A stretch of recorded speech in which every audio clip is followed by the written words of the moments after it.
Hello, welcome to my new podcast, Creative Minds with Emily Eva Makes. I'm Emily, and you can find me on Instagram as Emily Eva Makes. This is the first proper episode in which I want to tell you a little bit about a yarn festival that I went to a couple of weeks ago called Love Yarn Madrid in Spain. As you will see from my introduction video, if you've seen it, this is not supposed to be a knitting podcast, but there will be a lot of knitting involved because knitting is my passion. This is supposed to be a podcast where we talk a little bit about mental health, share some stories and our struggles, and then share some creative things that we do to kind of relax ourselves and to keep our mental health strong, no? Not exactly giving you tips and tricks on how to improve your mental health, but just sharing the things that make us happy, basically. So today I'm going to talk to you about the yarn fair, the yarn festival, Love Yarn Madrid, which I went to. I travelled up there with my boyfriend, and then he didn't come to the actual festival. I saw a load of different friends at the festival. We went by bus from Granada to Madrid, which is 4.5 hours. So let me tell you that the mental health issues start there because I hate long journeys. It gives me a lot of anxiety, and for some reason I get really nervous. I don't know why, but I don't like it.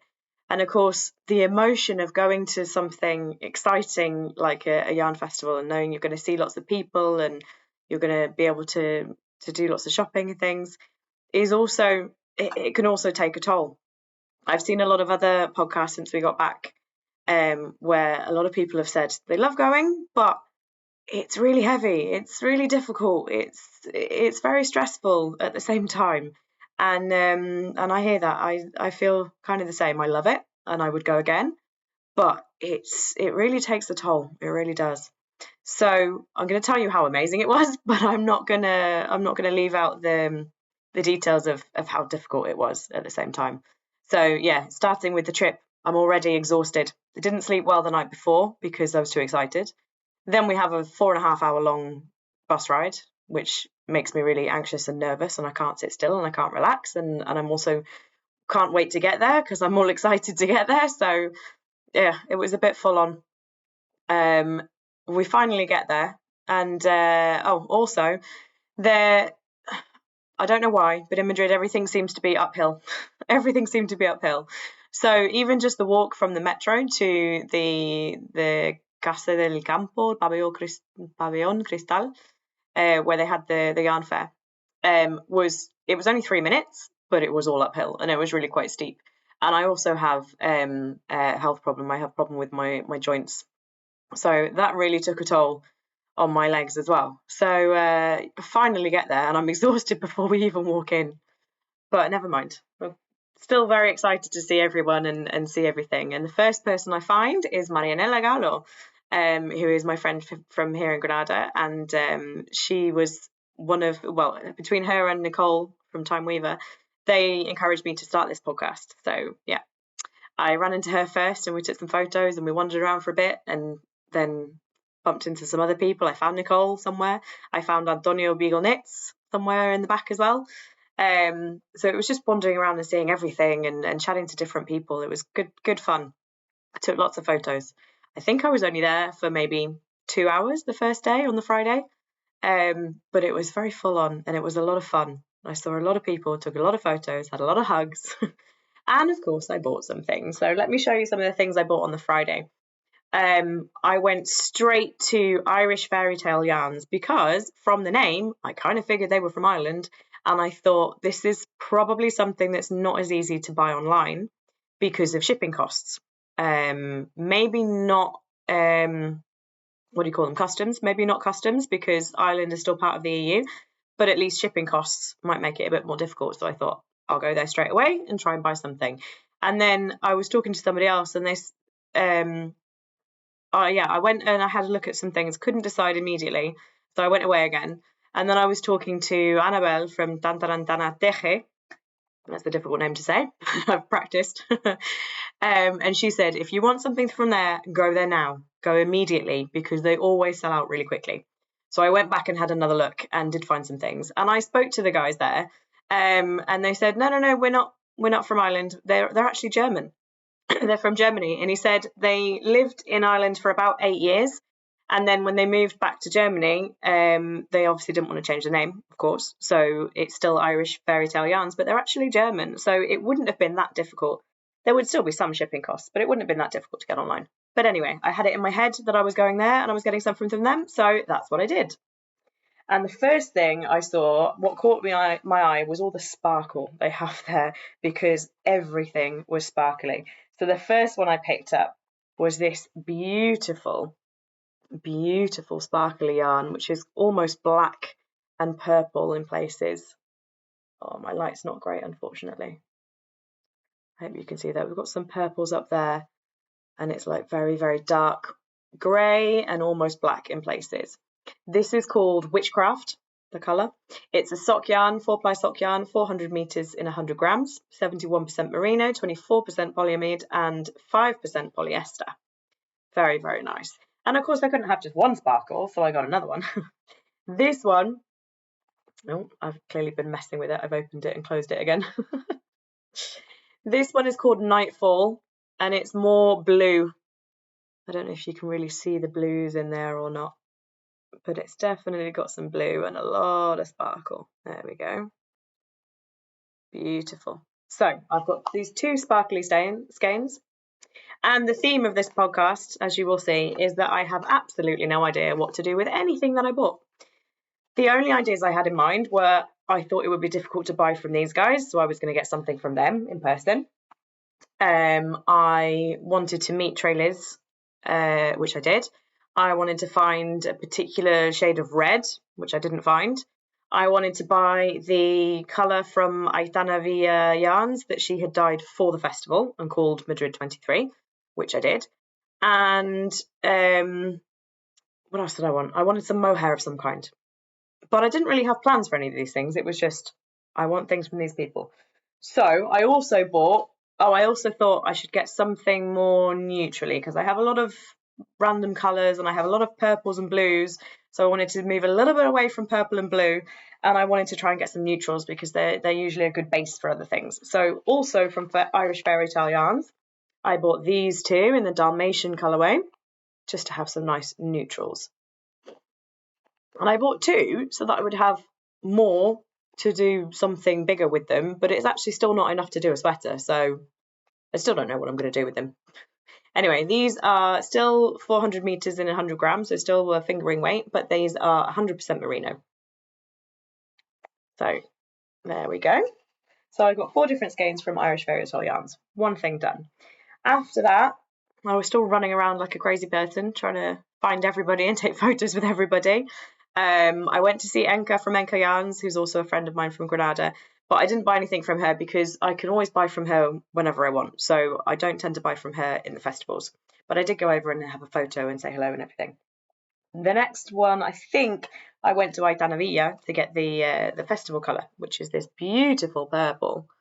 Again, I don't know if it shows up all that well in the camera, but because it's darker than that, you see, but it's a beautiful purple. And this is on the base Lisa.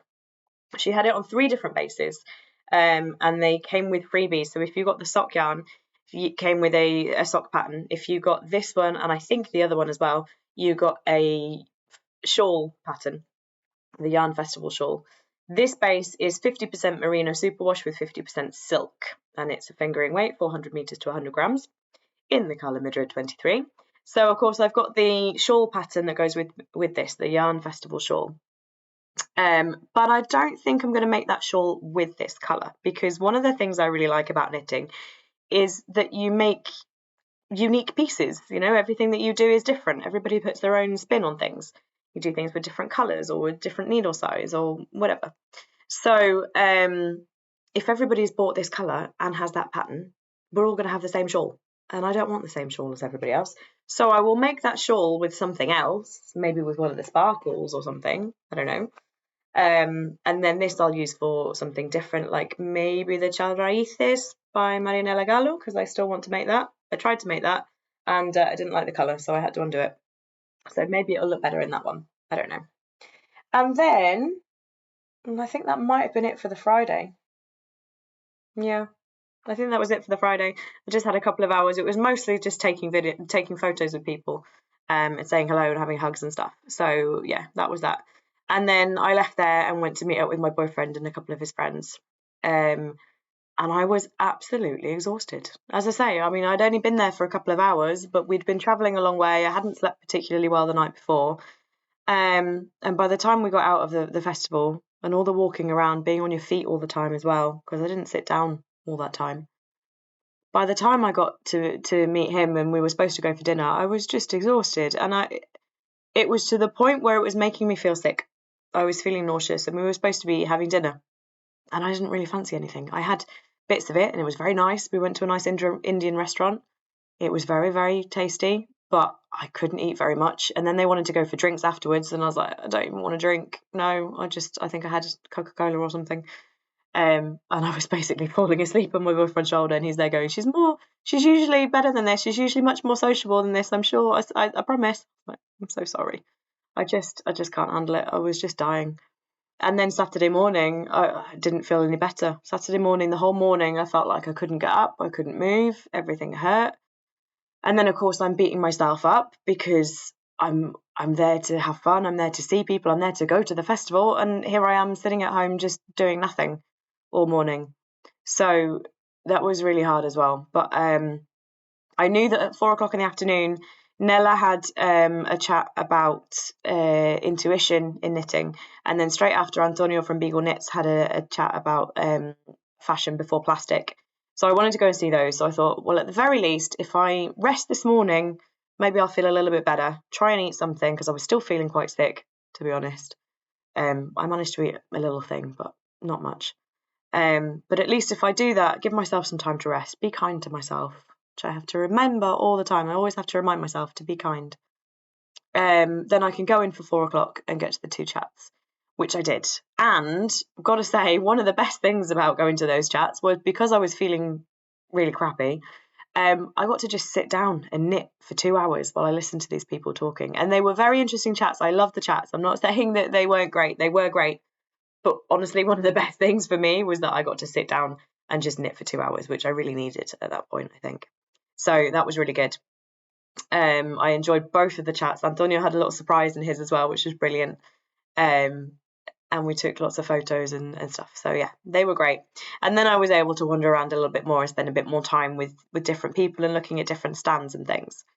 So yeah, that was a lot of fun. And I did some more shopping on Saturday. Saturday, I finally met Trey Liz, who I've known about for several years now. I've watched a lot of her podcasts. I quite often watch her in French, actually, because I'm trying to improve my French, but I don't speak it very often, so it's very difficult. But I do understand most of it, so I quite like watching her podcasts in French. And she sounds more natural in French than she does in English, which isn't normal, I suppose. I'm sure I sound more natural in English than I do in Spanish. So there we go. So I went to meet her. Also, she is friends with a designer friend of mine in the US, Corrado Lark, who I did a lot of test knitting for, and we've become quite good friends, so we talk a lot. So I went over to her and I said, oh, can I have a photo? I'm going to send it to Corrado. And then we talked about him for a while, and yeah, we got on really well. She was lovely, really lovely. And then as I went to her stand, my hand just kind of fell on this particular skein of yarn and wouldn't let go. So clearly I had to buy that one. But then I also saw another one next to it, and then I was there for ages with both of them going, I don't know which one I want. I don't know. So what did I do in the end? I bought both, obviously. Of course I did. This is the one that I got on immediately, that I just couldn't let go and I had to have. This is called Let's Get Drunk. The base is called Aries. It's 85% superwash merino to 15% nylon. It's a fingering weight, so 400 meters to 100 grams. And it's basically an entire rainbow. It's got all of the different colours in there. It's just gorgeous. I absolutely love it. And then the one that I was also debating and finally got in the end was this one, which is also beautiful. Same base, fingering weight. But this is more oranges and pinks and browns and stuff. Gorgeous. This one's called Birthday Girl. So these are my two from Trey Liz, which I absolutely love. I'm thinking maybe I could do some colour work with them. I'll show you an idea a little bit later. But yeah, I kind of have a vague idea for those. Not a proper idea, but a vague idea. Better than nothing. And then I went to see, I was just wandering. I didn't go particularly to see these people. I found this stall called Yums. Oh no, sorry, Yums is the base. The stall is All You Knitters Love, and they're from Barcelona. And I went over, and of course I said hola, because we're in Madrid, so I speak in Spanish to everybody. And then I saw their labels on their yarn, and it was all in English, and I went, oh, or maybe hi. And they laughed, and we had a good chat. And yeah, they spoke English. I think they might actually be American. I'm not sure, but from their accent, maybe American. But they're in Barcelona, and that's where their shop is. So we were chatting for ages, and they were showing me all these different colours and different bases, and I had to buy this one in the end because it's just gorgeous. It's like a grey base, but with speckles of blues and greens. The colourway is called Aquari, and yeah, it's kind of aquatones to it. It's beautiful. And this base is 20% yak, 60% merino, 20% silk. It's a DK base, 212 meters to 100 grams. And this is what we were talking about a lot, because this has got yak in it. The undyed base is already darker than your usual merino, which is why it kind of looks quite grey already. And they were showing me the comparisons, like the same dye lot on a normal merino base comes out completely differently. And they were showing me lots of different ones and how they compared. It was amazing to see. It was really, really good. So we chatted a long time about all the colours and stuff. They were absolutely lovely, the two women there. So I really liked them. And I don't know what I did with it, but they gave me their business card, which was really cool because it's kind of plasticky. And on one side, it's got all their contact information, obviously, and Instagram where you can find them. But it's also got like a little needle gauge punched into the bottom of the card. And then on the back, they've got a map of where you can find their shop and their opening hours. So really, really cool business card. I think it's a really good idea if anyone else wants to do something like that. Very cool. Maybe we shouldn't copy, but it was a really good idea. And then the other place I went to on the Saturday was to Dark Omen Yarn, because I wanted to meet the guys over there. I know they work a lot with Antonio from Beagle Knits, so I'd heard a lot about them and seen a lot about them before, so I definitely wanted something from them. And I had a good chat with them, and I was looking at all their bases. I wanted to buy everything, basically. What I really wanted was a sweater's quantity of, they had like a really nice browny grey colour, which is gorgeous. And I wanted a sweater's quantity of that with a couple of different colours of mohair, because I was thinking of doing the Love Sea sweater by Ando Spain, which is very, very cool sweater. It's like a DK weight, but held with mohair all the way through. And the mohair changes colour, but the DK weight is the same colour all the way through. Very, very cool effect. So I thought I'd love to do that. And then I looked at the prices and thought about how much I would need for the sweater, and thought, this is just not going to be possible. So in the end, the only thing I got was the mohair. So at least another thing achieved. I wanted to buy some mohair, I got some mohair. So this is from Dark Omen Yarn. And you can see it's a beautiful grey, but it's got this lovely kind of aqua streak through it, and some brown as well in there. Gorgeous mohair. This is actually only 50 grams, but it looks the same as a 100 gram skein. But because it's so light and so fluffy, it's only 50 grams.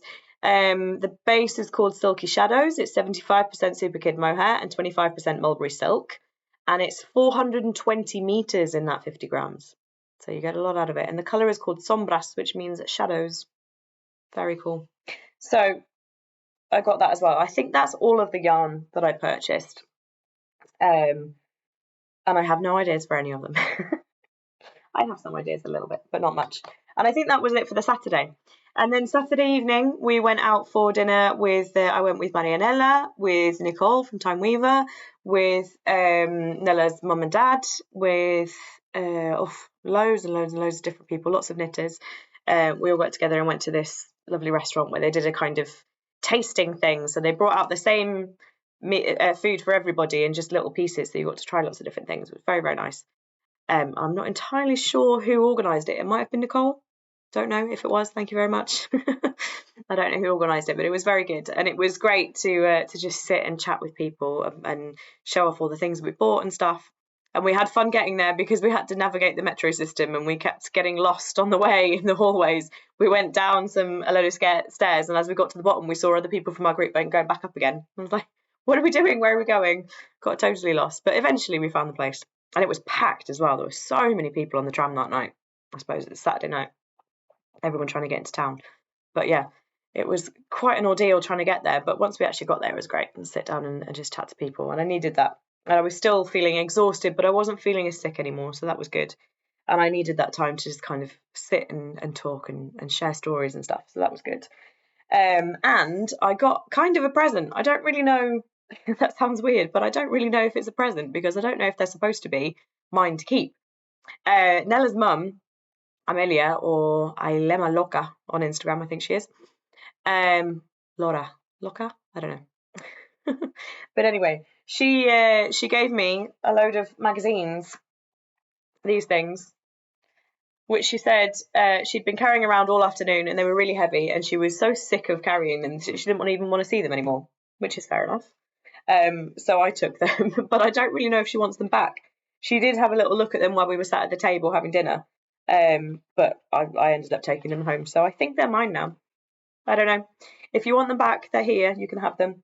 Anyway, so we've got this little one with just 4 projects in there to be used with chunky wool. These are all from Rowan yarns. And then we've got this one with another 4 projects called Haze. And then we've got a collection to be used with their soft boucle and merino aria yarn.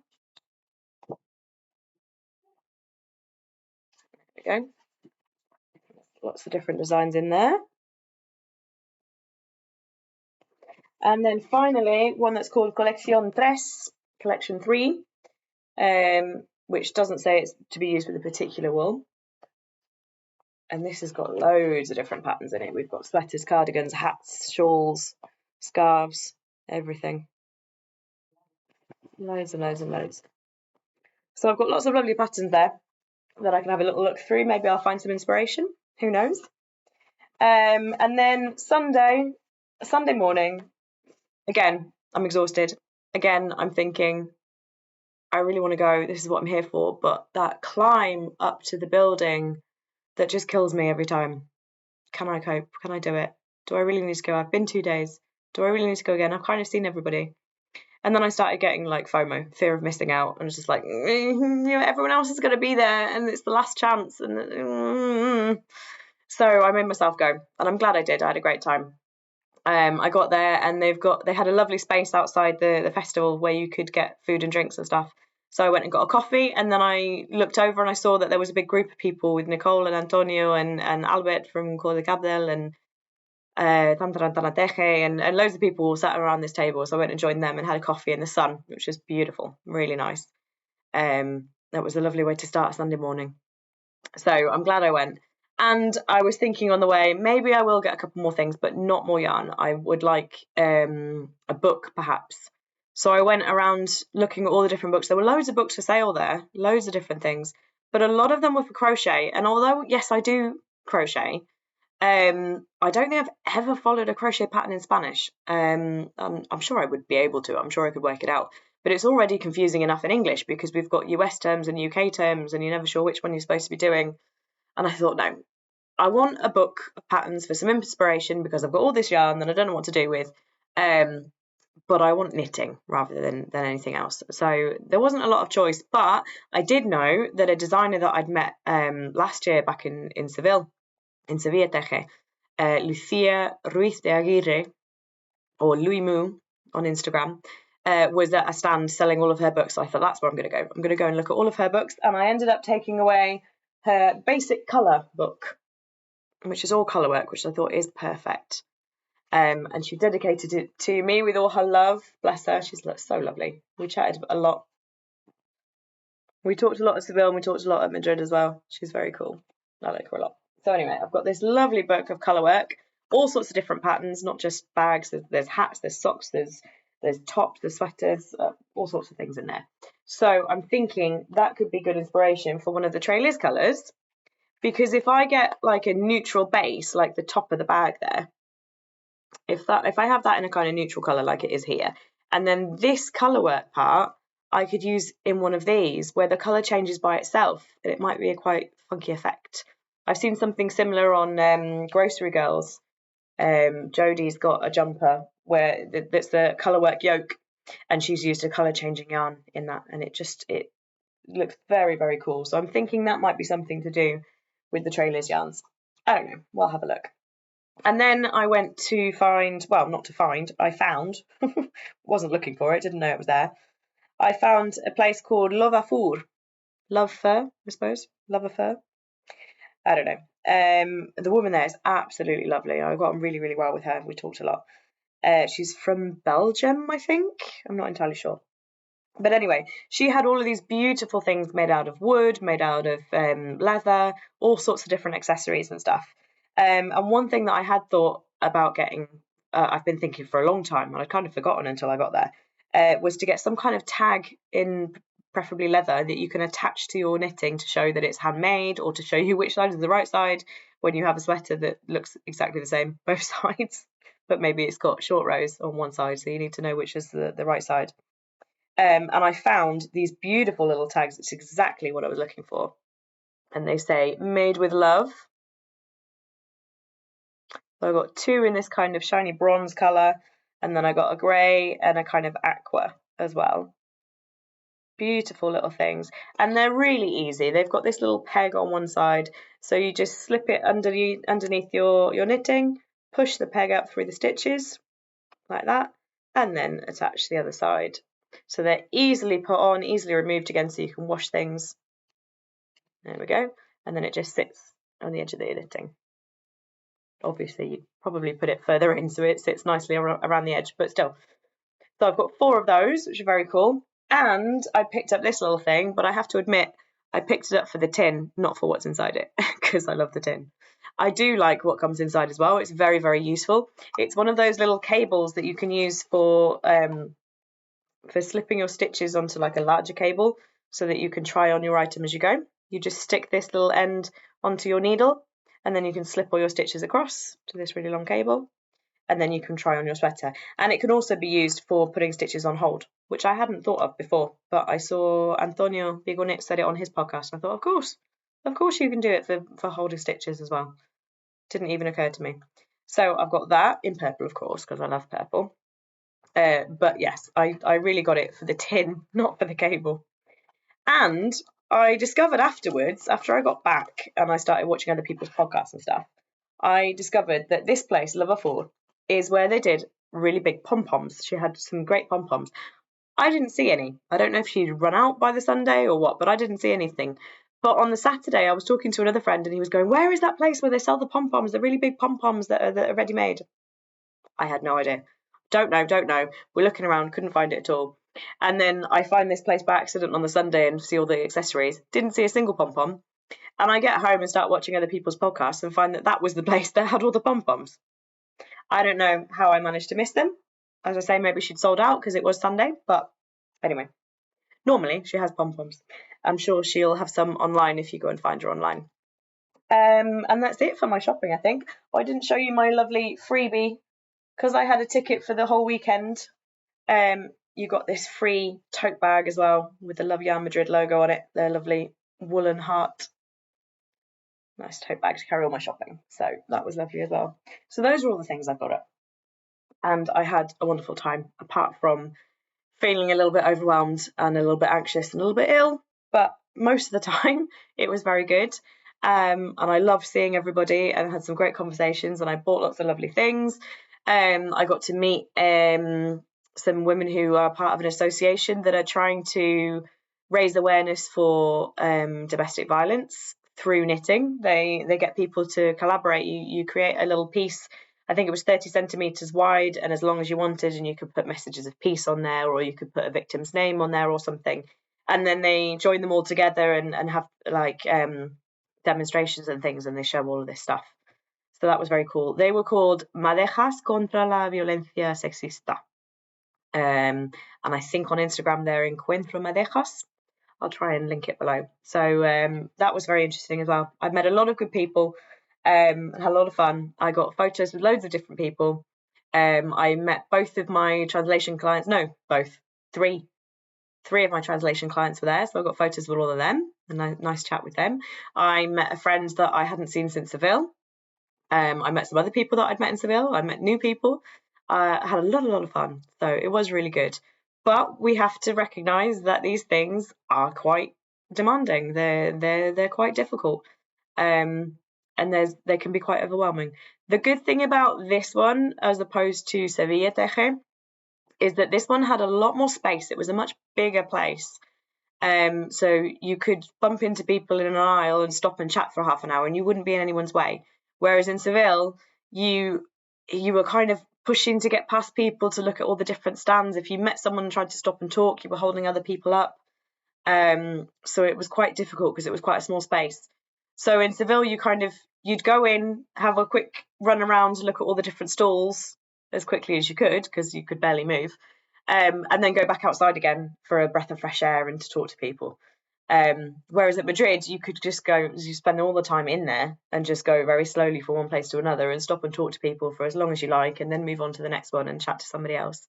And they had a big space outside with food trucks and stuff, and they had places inside where you could sit and knit.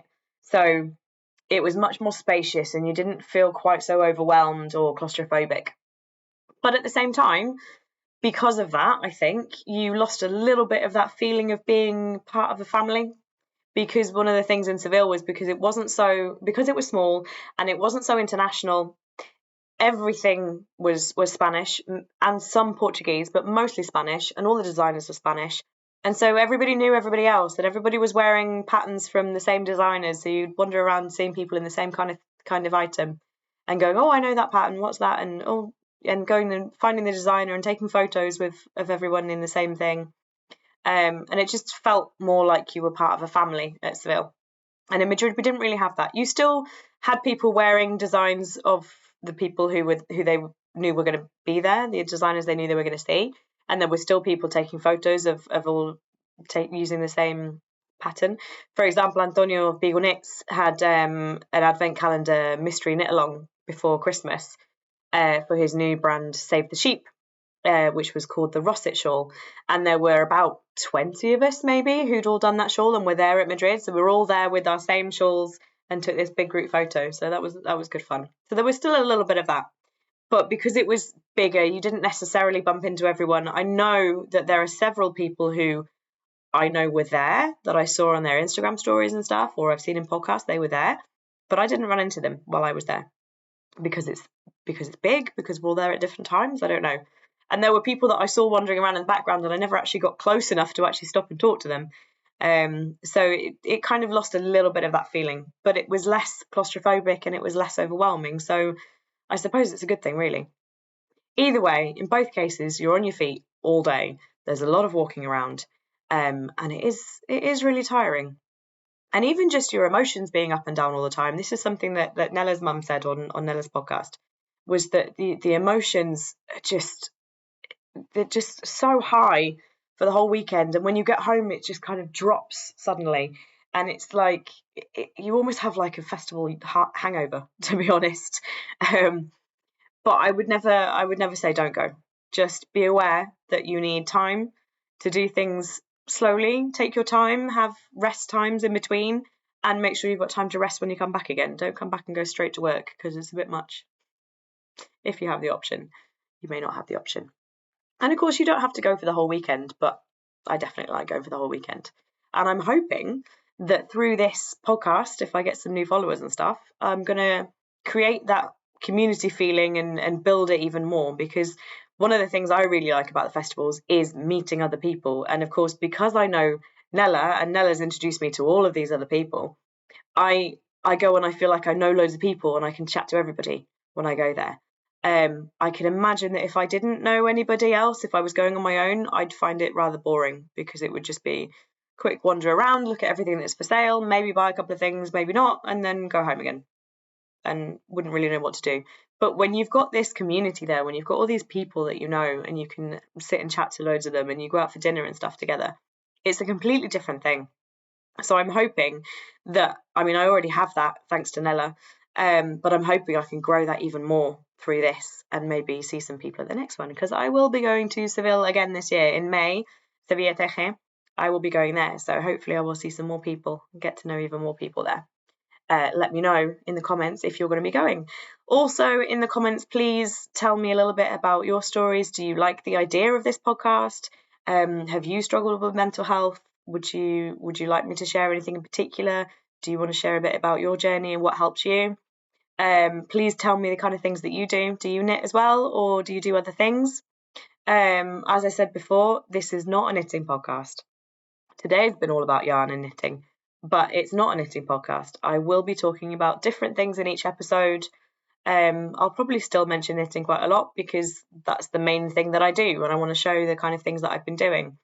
But I will try and talk about something different in each episode as well, and try and focus a little bit more on the mental health side of things. The focus hasn't quite been so much on that this time. A little bit. I tried. But anyway, let me know in the comments about your stories and any questions or anything you want to tell me or anything you want me to tell you. Like and subscribe, I suppose. And thank you for watching, and hope to see you again soon. Bye.